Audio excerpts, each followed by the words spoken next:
Bonjour et bienvenue dans votre émission de prière quotidienne, prière inspirée. Je suis heureux de vous retrouver avec notre invité, le pasteur Stéphane Caddy, du sud de la France. Je précise du sud de la France parce qu'ici il neige et il fait très froid dehors, mais pas chez toi. Non, toujours bon à la maison. Mais c'est le feu par contre à l'intérieur. Gloire à Dieu. Alléluia. Et quel que soit l'endroit où vous habitez, on déclare le feu de Dieu dans votre cœur par le Saint-Esprit. Qu'aucune circonstance extérieure ne puisse éteindre le feu que vous avez reçu de la part du Seigneur. Aujourd'hui, on va continuer à parler de ce feu, du message de la croix. Le message de la croix qui embrase notre cœur. On a le témoignage de Magali aujourd'hui, après avoir écouté une émission de prière inspirée avec Jean-Luc Traxel, qui s'intitulait « Tu as trouvé la faveur de Dieu ». Elle dit « J'ai vécu une chose extraordinaire, je vis dans un pays où il est difficile pour les étrangers de travailler. Ça fait bientôt 1 an que ma famille et moi y sommes installés pour le travail de mon mari. Plusieurs fois, Jean-Luc a déclaré la faveur divine pour trouver un travail. J'ai senti que le Saint-Esprit me parlait. Je recevais toutes les paroles que Jean-Luc et Jérémie prononçaient. J'ai donc cru et j'ai accepté la faveur de Dieu dans ma vie, comme l'a recommandé Jérémie. Quelques minutes après avoir terminé l'écoute de l'émission, j'ai reçu un message qui disait qu'on avait besoin de moi pour un travail et que j'étais engagée comme consultante dans une entreprise. Amen. Gloire à Dieu, Dieu est bon, Dieu est merveilleux. Wow. Et on est vraiment reconnaissant au Seigneur pour la faveur, la grâce qui est sur EMCI. Et en lisant ce témoignage il y a quelques minutes, je l'ai découvert il y a quelques minutes seulement, je pensais aussi à ces hommes et ces femmes d'affaires chrétiens, chrétiennes. Vous savez, j'ai à cœur de vous le dire, beaucoup d'organismes de bienfaisance, comme EMCI, que ce soit des organismes humanitaires, etc., quel que soit le domaine, sont souvent soutenus par des hommes et des femmes d'affaires. À EMCI, pendant toutes ces années, on a été soutenus par des frères, des sœurs dans la foi, des individus qui sont là. Mais nous croyons aussi qu'on arrive dans un temps particulier où Dieu parle à des hommes et des femmes d'affaires chrétiens qui veulent investir dans ce qui fonctionne là où Dieu est en train d'agir et de travailler. Et je crois que plus que jamais auparavant, EMCI, Enseigne-moi, est vraiment dans une saison très particulière et je crois que c'est un terrain où vous pouvez, en tant qu'hommes et femmes d'affaires qui croyaient en Dieu, qui vivaient pour Dieu et qui avaient fait ces prières au Seigneur, « Seigneur, si tu me fais réussir, alors je ferai avancer ce royaume, ton royaume, je suis là pour te servir ». Eh bien, j'aimerais vous dire que EMCI TV est l'un de ces endroits où vous pouvez semer. Je crois que, alors que vous semez dans le royaume de Dieu, Dieu n'oubliera rien de ce que vous avez fait pour lui. Gloire à Dieu, on est là et on est sur la terre comme une vapeur. On va apparaître pour un temps et on va disparaître. Et c'est important que nous puissions semer dans le royaume de Dieu. Alors gloire à Jésus-Christ et merci à vous tous qui nous soutenez d'une manière régulière. On est vraiment bénis. Je voulais prendre le temps aujourd'hui de vous remercier de tout mon cœur, de la part de toute l'équipe pour votre soutien financier sans lequel on ne pourrait pas faire ce que nous faisons. Et nous rendons gloire à Dieu pour cela. Merci pour votre précieux soutien. Aujourd'hui, on va parler du message de la croix. Et en parlant du message de la croix, on va parler de celui qui est sur la croix. Et dans Daniel, il y a un passage vraiment très puissant au chapitre 7, et je vais le lire, et Stéphane, je sais que tu aimes ça quand je lis des passages de l'Apocalypse, de l'Apocalypse ou de l'Ancien Testament. Il est écrit « Je regardais pendant qu'on plaçait des trônes, l'ancien des jours s'assit, son vêtement était blanc comme la neige et les cheveux de sa tête purs comme de la laine. Son trône était comme des flammes de feu et les roues comme un feu ardent. » Et tu disais au début de cette semaine que le feu était aussi un des symboles de la présence de Dieu, de la manifestation de Dieu. Un fleuve de feu coulait et sortait de devant lui. C'est vraiment puissant. 1000 milliers le servaient et des myriades se tenaient en sa présence. Les juges s'assirent, les livres furent ouverts. Je regardais alors, à cause des paroles arrogantes que prononçait la corne, et tandis que je regardais, la bête fut tuée et son corps périt, livré au feu pour être brûlé. Il continue encore un peu plus loin, il dit « On lui donna la domination à ce fils d'homme, l'honneur et la royauté, et tous les peuples, les nations et les hommes de toute langue le servirent. Sa domination est une domination éternelle qui ne passera pas, et sa royauté ne sera jamais détruite. » Et à ce moment-là, Daniel, qui pourtant avait l'habitude des visions, eut l'esprit troublé et ses visions l'épouvantèrent. Il était complètement pétrifié en voyant cette vision extraordinaire de la gloire de Dieu. Et nous allons parler aujourd'hui de celui qui a reçu toute domination Alléluia. Et toute autorité sur la terre et dans les cieux. Et on va certainement aujourd'hui vous encourager à vous soumettre à ce Fils de l'homme, Jésus-Christ, le Seigneur et le Sauveur de l'humanité. me communique le feu, Jérémie, avec ce texte. Là, je le sens, là. Alléluia, le feu est déjà là. Oui, j'aimerais juste parler de la croix qui embrase nos cœurs. J'aimerais qu'on puisse revenir à quelque chose d'essentiel, une fondation de la vie chrétienne. Et plus on s'éloigne du message de la croix, plus on s'éloigne du feu. Parce qu'en réalité, c'est vraiment un message qui est toujours d'actualité, qui doit embraser nos cœurs dans toutes les générations. Toutes les générations de l'Église doivent être embrasées par le message de la croix. C'est ce qui fait naître des revivalistes, le message de la croix. Et dans 1 Corinthiens 1, verset 18, « Car la prédication de la croix, dira Paul, est une folie pour ceux qui périssent, mais pour nous qui sommes sauvés et pour vous qui êtes sauvés aujourd'hui, elle est une puissance de Dieu. » On sait que la croix est un scandale pour les Juifs, une folie pour les païens. Et pour nous qui sommes sauvés, elle est la puissance de Dieu et elle est suffisante pour embraser ton cœur. Moi, je vois des gens qui font un tas de choses pour chercher le feu, mais revenir à la croix, revenir à ce que Jésus a accompli pour nous à l'âge de 33 ans et demi, ça paraît fou, mais c'est la puissance de Dieu pour embraser nos cœurs encore aujourd'hui.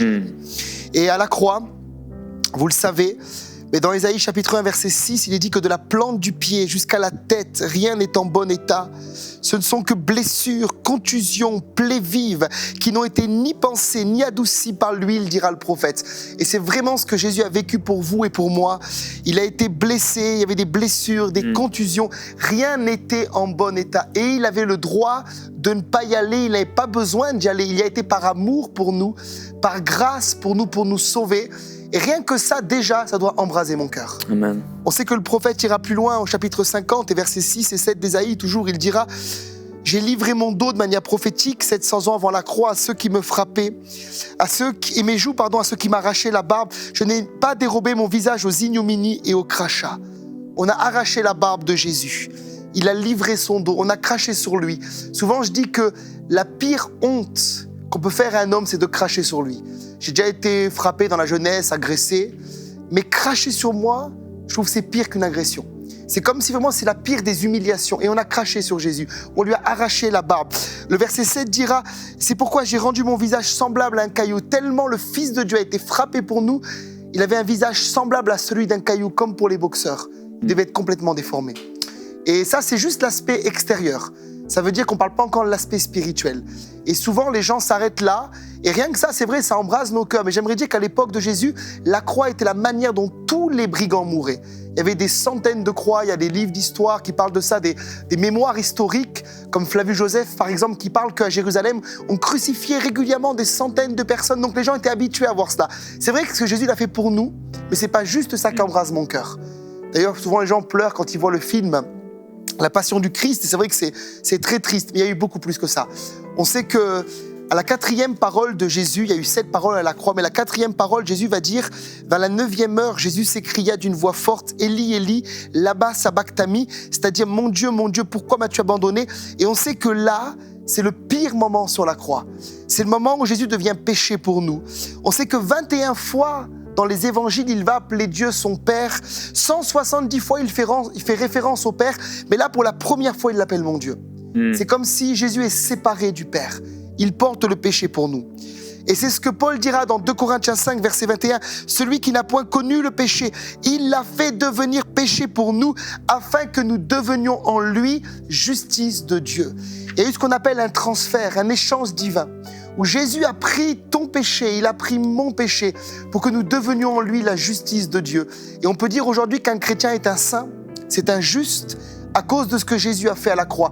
Et ce message doit embraser mon cœur. Et si des gens nous regardent et sont liés par des addictions, par des péchés, ils peuvent être délivrés à cause de ce que Jésus a fait à la croix. Simplement en regardant à lui, je pense à cette image dans le désert où les gens regardaient au serpent d'airain et étaient délivrés à l'instant de la morsure. En regardant à ce que Jésus a fait à la croix pour vous, vous pouvez être libérés aujourd'hui. Ça allait beaucoup plus loin que cela, Jérémie. Jésus a porté nos maladies à la croix. Et Pierre dira, et je sais quand je lis ce passage, je pense à mon père, c'est un de ses passages préférés de la Bible, 1 Pierre 2, verset 24, « Lui qui a porté lui-même nos péchés en son corps sur le bois, afin que, morts au péché, nous vivions pour la justice, lui par les meurtrissures duquel vous avez été guéris. » Pourquoi Pierre dit « vous avez été guéris » ? Parce que Pierre écrit cette lettre en 64 après Jésus. Donc c'est bien après la croix. On sait que 700 ans avant, Ésaïe avait dit au chapitre 53 et au verset 5 « Et par ces meurtrissures, nous sommes guéris. » puisqu'il vit l'instant de manière prophétique, la croix est dépeinte devant lui, mais Pierre écrit cela après la croix. Donc pour Pierre, c'est fait. Et j'aimerais dire à tous ceux qui nous regardent, la guérison est un héritage que Jésus vous a accordé à la croix. Amen. Et ça doit embraser vos cœurs. En tout cas, quand je lis cela, je suis embrasé de prier pour les malades. Je sais que Jésus veut guérir encore aujourd'hui. Et dans Acte 10, 38, quand Pierre rentrera dans la maison de Corneille, cet homme qui était le premier païen à recevoir l'évangile, il va résumer le ministère de Jésus en une phrase. Tu parlais de résumer la vision en une phrase, et il résumera le ministère de Jésus en une phrase. Vous savez comment Dieu a oint du Saint-Esprit et de force Jésus de Nazareth, qui allait de lieu en lieu, faisant du bien et guérissant tous ceux qui étaient sous l'empire ou l'emprise du diable, car Dieu était avec lui. Amen. Et enfin, la troisième chose qu'embrase mon cœur, c'est que Jésus est devenu malédiction pour nous. Dans Galates 3,13, il est dit que Christ nous a rachetés de la malédiction de la loi, étant devenu malédiction pour nous, car il est écrit maudit et quiconque est pendu au bois. Et j'aimerais vous dire qu'un enfant de Dieu est quelqu'un de béni. Amen. D'ailleurs, Éphésiens 1,3 dit que nous sommes bénis de toute bénédiction spirituelle dans les lieux célestes en Jésus. Et la manière dont je vais faire descendre ces bénédictions qui sont déjà dans le 3e ciel dans ma vie, c'est par le moyen de la foi. Par le fait de croire, de confesser de sa bouche, j'obtiens les bénédictions que Jésus-Christ a accomplies pour moi à la croix.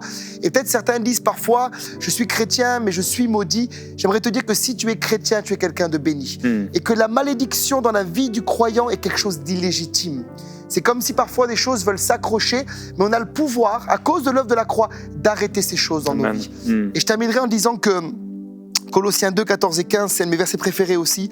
Dans la parole, il est dit que Christ a effacé l'acte dont les ordonnances nous condamnaient, qui subsistaient contre nous. Il l'a éliminé en le clouant à la croix. Il l'a dépouillé. Les dominations et les autorités, et il les a livrées publiquement en spectacle en triomphant d'elles. Où ça ? À la croix. La version Parole de vie dira qu'il a traîné les démons comme des prisonniers dans le défilé victorieux de son Fils. On sait que Jérémie, à l'époque, à Rome, quand César rentrait, il faisait traîner tous les esclaves. Par exemple, il a fait ça avec Vercingétorix derrière son char. Comme pour dire, j'ai conquis ce territoire de la Gaule. Et quand Jésus est mort à la croix, il a fait traîner tous les démons, toutes les autorités derrière son char victorieux. Nous sommes vainqueurs en Jésus. Et rien que ça doit embraser mon cœur, Jérémie. Amen. Amen. Gloire à Dieu. La croix, c'est fort, c'est puissant. Tout découle de la croix. Et nous croyons que ce fleuve de feu qui est devant le Seigneur, il est là devant la croix également. Le fleuve de feu. Et peut-être aujourd'hui, Stéphane, quelqu'un nous regarde et il n'a pas fait cette expérience de la croix. Comment il peut voir sa vie changer? Je crois que la première chose, c'est quand on lit tous ces textes, qu'on entend parler de la croix, la première chose qui vient dans mon cœur, c'est un désir profond de me repentir. Je ne peux pas entendre parler que le Fils de Dieu est venu, qu'il a pris des clous, qu'il a été maltraité, qu'on lui a arraché la barbe, qu'il a porté la malédiction. Et je ne peux pas entendre ça et juste dire je continue à pécher et je vis comme si tout va bien. La première chose, c'est que ça provoque en moi une profonde conviction de péché. Je réalise que Jésus n'avait pas besoin de le faire. Il aurait pu rester dans son ciel de gloire avec les anges, les séraphins, être adoré. Il l'a fait par amour pour nous et ça produit en moi une repentance. C'est-à-dire que la repentance, c'est se détourner de son péché, c'est changer sa mentalité. C'est un mot grec, littéralement, c'est métanoïa. Je change ma manière de penser. Avant, je pensais au péché, je pensais comment avoir plus d'argent en faisant des choses mauvaises. Et d'un coup, j'entends le message de la croix et je me détourne de ça. Et je prends une voie droite. Je me repens littéralement. C'est la première des choses. Et ensuite, une fois que je me suis repenti dans l'épître aux Romains, Paul dira qu'il faut croire dans son cœur et confesser de sa bouche Jésus, mais également la résurrection de Jésus. Et là, il y a un miracle qui se passe, c'est que je passe de la mort à la vie, des ténèbres à la lumière, de la puissance de Satan à la puissance de Dieu. Amen. Et je reçois l'héritage avec les sanctifiés. Amen.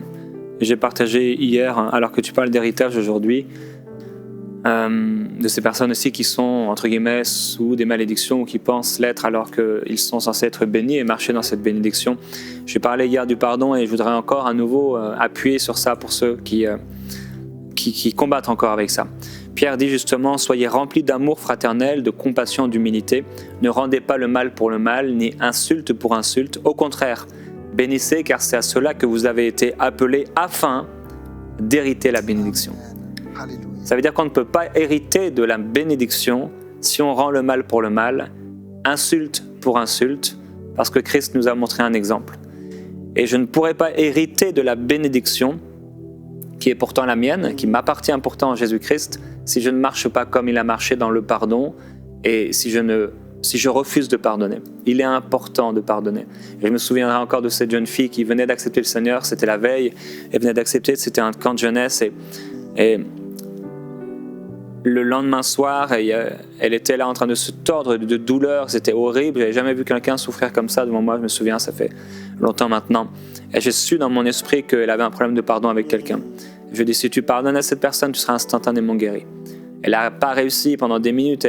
J'étais en train de quasiment de la supplier de pardonner jusqu'à ce qu'elle puisse déclarer et réussir à dire même avec sa bouche, je pardonne à cette personne.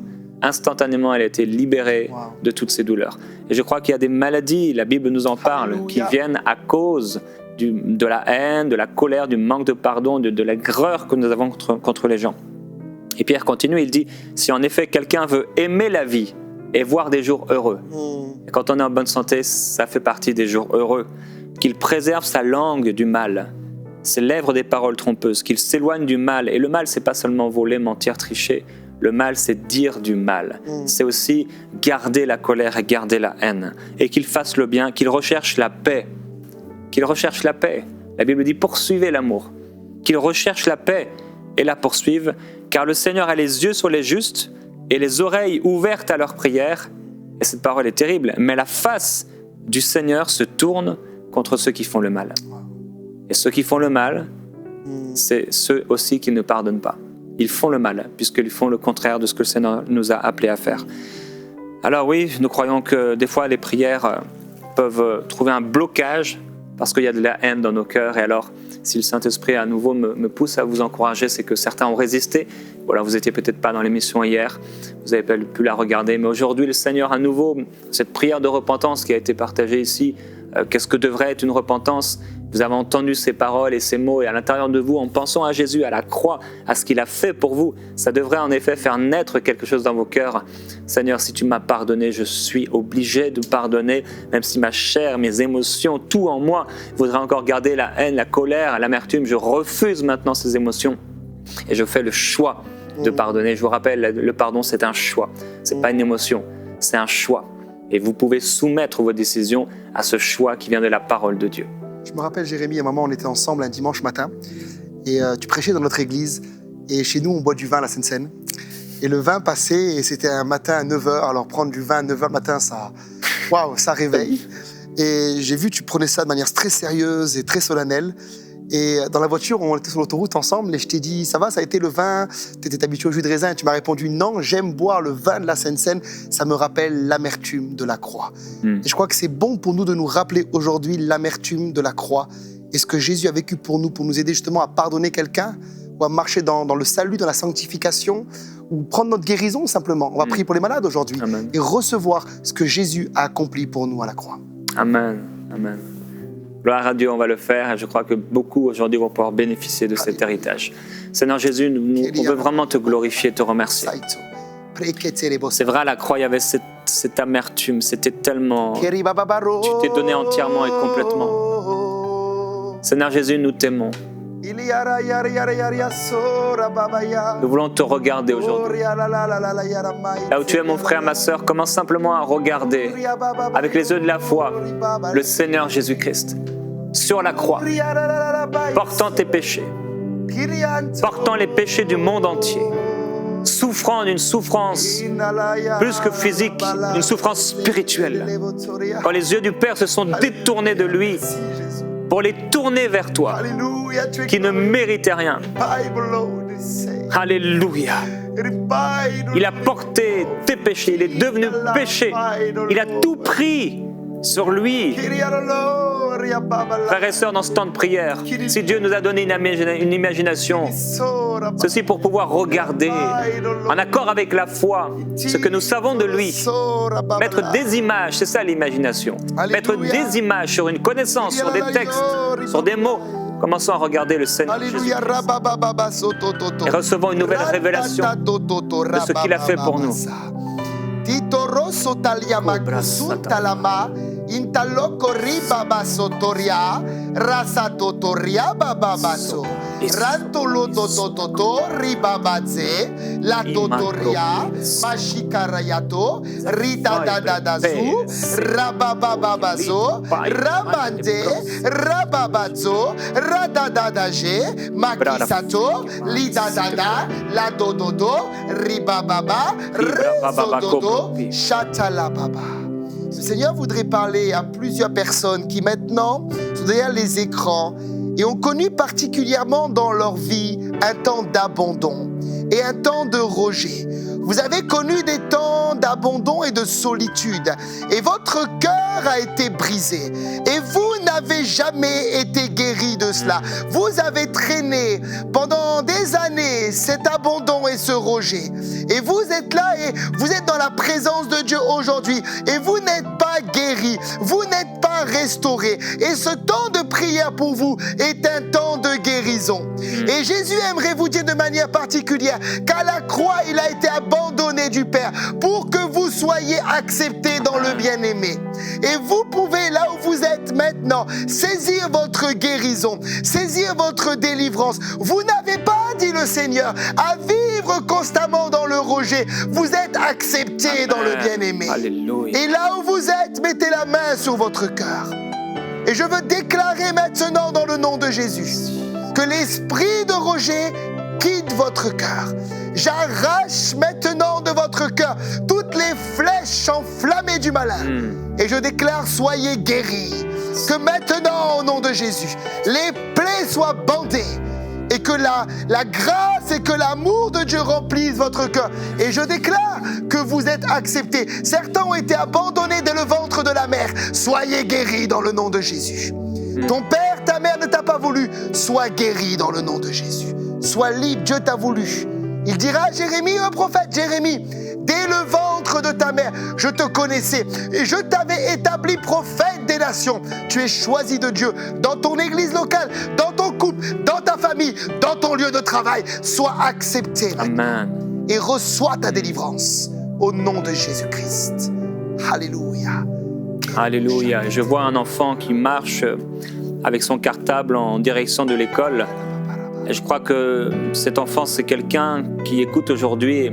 Tu as été cet enfant avec ton cartable, tu allais à l'école et à chaque fois tu avais une peur et de plus en plus chaque jour c'est devenu une phobie parce que justement à cause du rejet, tu étais rejeté, tu n'avais pas d'amis, peut-être on se moquait de toi et tu as eu... Peut-être c'est aussi parce que pour certains, tu ne réussissais pas. Tu étais dépassé par le niveau et ça a créé des peurs, des phobies à l'intérieur de ton cœur et ça crée des blocages dans ta vie. Et aujourd'hui, tu as grandi, tu as pris de l'âge et il y a des choses encore, des conséquences. Alléluia. Et dans le nom de Jésus-Christ, maintenant, je brise cela dans l'esprit. Je déclare ta délivrance complète au nom de Jésus-Christ. Je déclare la croix et le sang de Jésus-Christ sur toi, sur ta vie, sur ton cœur, par le Saint-Esprit. Tu es libéré maintenant de toute conséquence satanique, de toute conséquence mauvaise due à ce rejet dans ton enfance, alors que tu allais à l'école et que tu avais peur et que tu es resté pendant cette adolescence avec cette peur dans toi, en toi. Sois libéré maintenant dans le nom de Jésus-Christ. Il y a ces chaînes qui sont rompues maintenant. Tu es libéré maintenant et tu vas vivre à partir d'aujourd'hui une libération dans tes relations, une libération dans ta vie. Alléluia.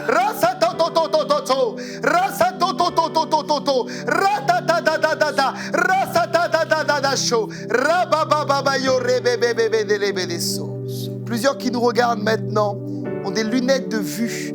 Et à cause de votre lunette de vue, on s'est moqué de vous. Particulièrement cet enfant dont Jérémie parlait, je voyais comme un enfant avec des lunettes. Je ne sais pas si ça correspond à cet enfant ou si c'est un autre, mais plusieurs ont des lunettes de vue. Et à cause de cela, vous avez été l'objet de moquerie. On s'est moqué de vous. Vous avez porté la honte à l'école. Et Dieu vous restaure là où vous êtes maintenant. Il vous guérit dans le nom de Jésus.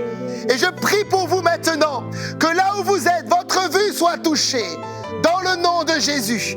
Et que plusieurs soient guéris au niveau de leur vue maintenant. que vous puissiez vivre libre et que certains même soient guéris et n'aient plus à porter ces lunettes. Recevez dans le nom de Jésus l'onction de guérison et la guérison de la moquerie maintenant. Alléluia. Dans le nom de Jésus-Christ. Gloire à Jésus-Christ. Alléluia. Et si vous n'arriviez pas à lire sans lunettes, commencez aujourd'hui à lire.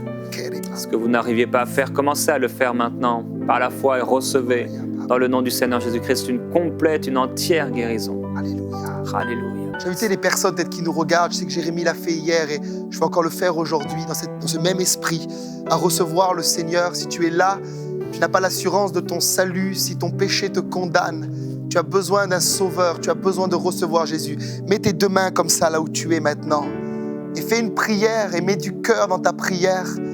Dis avec moi, Seigneur Jésus, j'ai entendu le message de la croix.